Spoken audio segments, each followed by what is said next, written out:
It's nice meeting you once again, Mr. Wale Osomo. Thank you for being our guest. Thank you very much. It's my pleasure to be here. Yeah. Let's go down to the beginning, where it all started, I believe. How did you get involved in billiard sports? Long way back. Long way back. I think back in the 70s. 1975, 1976. My father used to take me to the Eagle Club in Surulere. Yeah. And also the Lagos Country Club. And he used to play billiards. Billiards, not snooker. Not snooker, yeah. Not snooker. And I used to be fascinated by the game. And then he had books on snooker.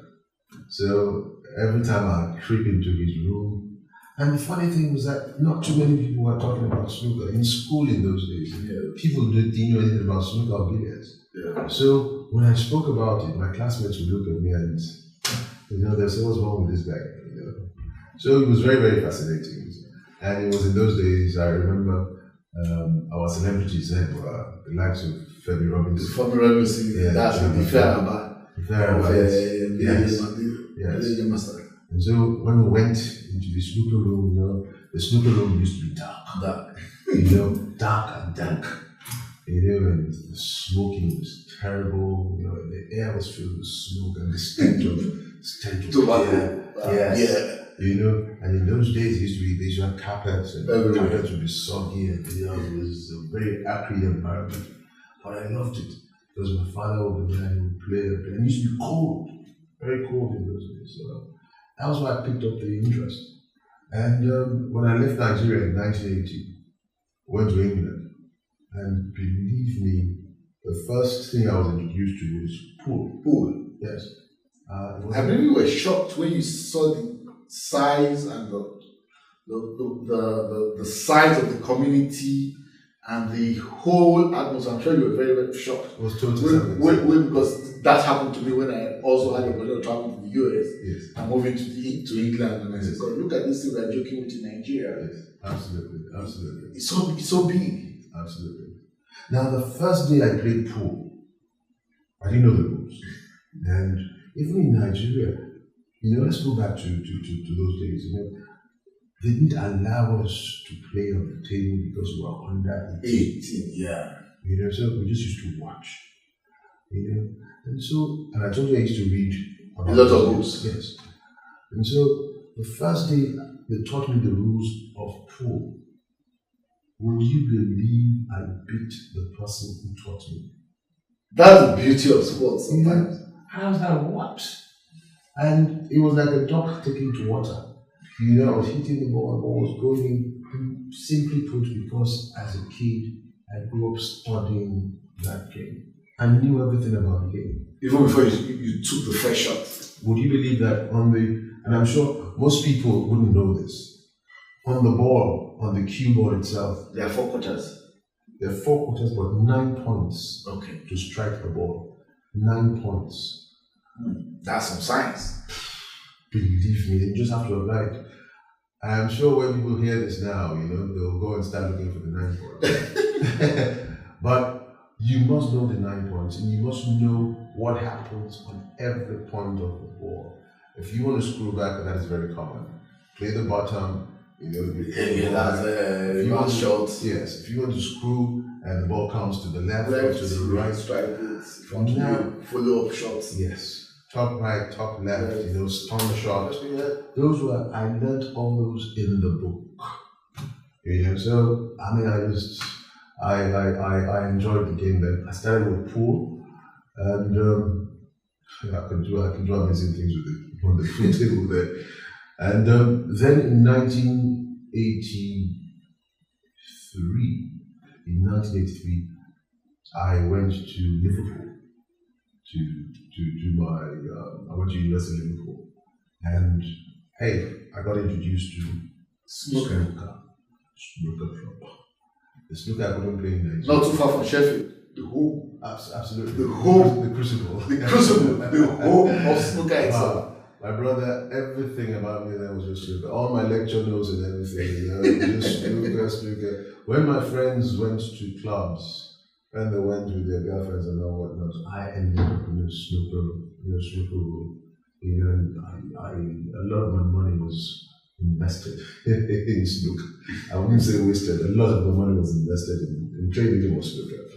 So that's how we started. That's how it started. Okay, now, you were like, I remember you were a national champion, or you won quite a lot of the major events. Looking back at that time and looking at the situation of things right now, can you do a quick appraisal? Well, I came back in 1988, and so the snooker community, the billiards and snooker community had started around that time. There was something called the Billiards and Snooker Association of Nigeria. Yeah, that's BASA. BASA. Yeah. So it started around that time, and the whole idea was to generate the interest and have a body articulating the game of snooker and billiards in Nigeria. Not even pool. Pool was a 1990s concept. Yes. Just hit the streets. Yeah, just hit the streets. Yes. But this snooker and billiards were played in the halls, in the hallowed halls of the Ikoyi clubs, Lagos Nigerian Railway, Lagos Country Club, you know. And so even Club Arcade. Club Arcade too, yes. Club Arcade opposite Tafa Balewa, opposite Lagos Country Club. Lagos Non. And Lagos Non Tennis Club, yes. Yes. It used to be Tipo Fulalade's father, architect Fulalade. Yes. He was the president of Club Arcade at that time. Yes. Now, I was pretty young. My father had his chambers in Tafa Balewa Square. Oh, okay. So we go there to go and spy. Okay. Hey, what are the guys doing? Okay. Yes, the big boys used to play. We used to play those days in that place. You know, so Bassan was set up by these big boys to regulate this game, and they had different associations, different chapters in different parts of the country. Yes. So from time to time, tournaments would be organized in the whole country, and people would come together and play. You know, so it was like a party of sorts. You know, it was the community of snooker and billiards players, and we went around the country playing.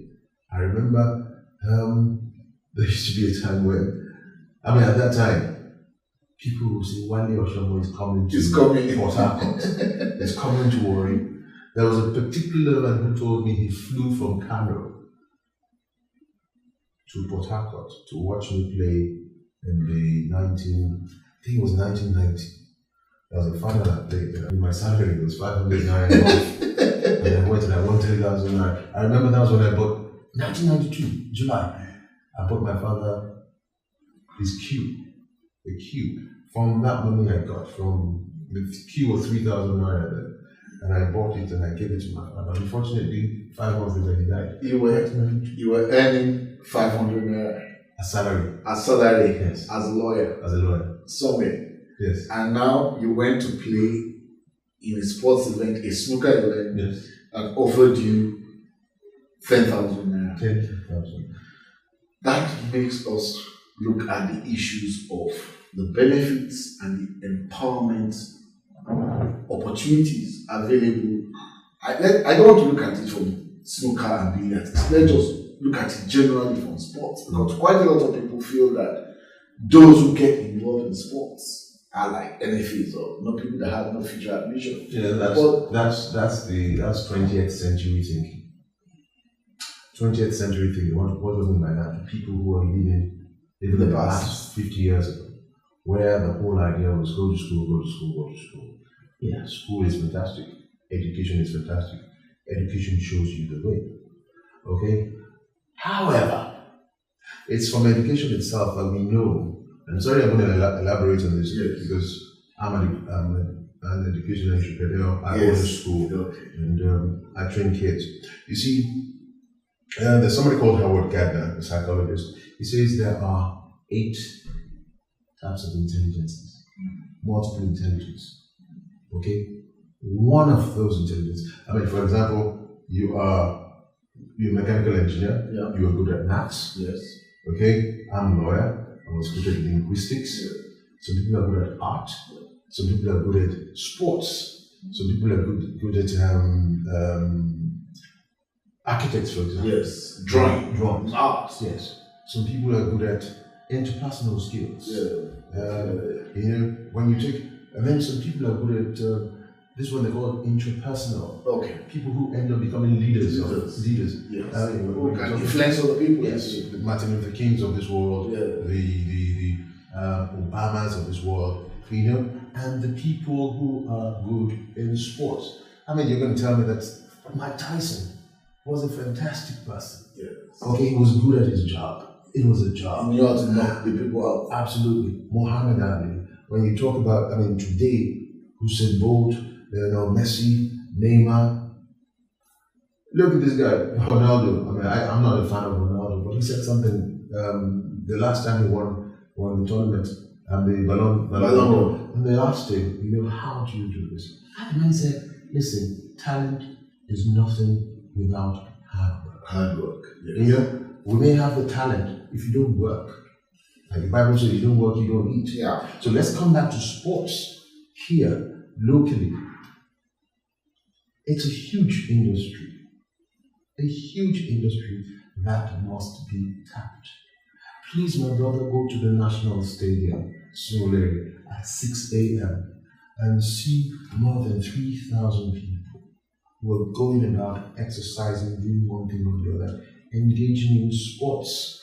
You know, for me, but they are not able to convert all of that to a source of livelihood. That is because I don't do government. Yes. I don't blame government. I think for us, everybody should have, for those of us who can think, you know, I'm sorry to use that phrase, but I think it's high time we realize that the government is not looking in that area. The government is not capable of looking into that area because there are other areas to look into. You know, sports is looked upon as leisure. Yeah. And indeed, if it is leisure, then you know what? Let the people who have the wherewithal go and take this concept, bottle it, package it, and make it available for anybody who cares to operate in that industry. In Europe, I read a book somewhere, I read a prophet who said, do you know that sports is the oil industry? Yes. It's like oil and gas. Yes. You know, here we jump and say, okay, 90% of Nigeria's GDP is funded through oil. Okay? Now, what's happening to sports? Can we sit down and actually put together the figures that we will generate as an industry? That is the question I keep on asking. Even now, we want to go into the election period. Those are some of the questions I keep on asking. That can the Ministry of Sports in Nigeria come out and give us the figures? How much does sports generate annually? So that we will then compare, benchmark it with what operates outside the country. Because the way sports is just planned or organized in Nigeria, it's as if it's a basket. So we go, just put the money and I actually now throw this challenge. Like I say, I don't do government. You know, I throw this challenge to all of us in the private sector and say, hey, let's do stuff here. You know, we've organized tournaments privately and we've generated a lot of interest in this private tournaments. You know, I mean, when you say, we can sit together here and say, okay, 30 of us, let's play a pool tournament. That will last 2 weeks. When it lasts for 2 weeks, we will generate interest. You ask people to bring out money, put money, and the thing will be sponsored. You know, just to get the thing going, it will happen. Because people love sports, people love entertainment. You see, and what happens is this thing also generates employment. It generates all sorts of branding. Imagine Wale Osomo, in those days, with all modesty to people. Yes. You know, I used to walk on the streets, I'll be in a restaurant and be like, I remember. I used to watch you, okay, I felt like a superstar at that time, maybe I was. You see, so it's possible that with that kind of support, you know, I could be a brand. You know, it's happening in the Nollywood industry. It's happening in music. Yes, and music. And it can happen in sports. It should sports in Nigeria is only football, and for those who have successfully gone out of the country. Yes. The local players are still they're struggling. And why is this? Simply put, I want to challenge everybody who's interested in sports. You know, let's leave the government out of it. With regard to snooker, and I'm going to say this, ultimately, the police may get to watch this thing. Anybody who springs smoke is not a thug. Good. Wale, it's nice having you. Thank you very much. Thank you for joining me. Bless you.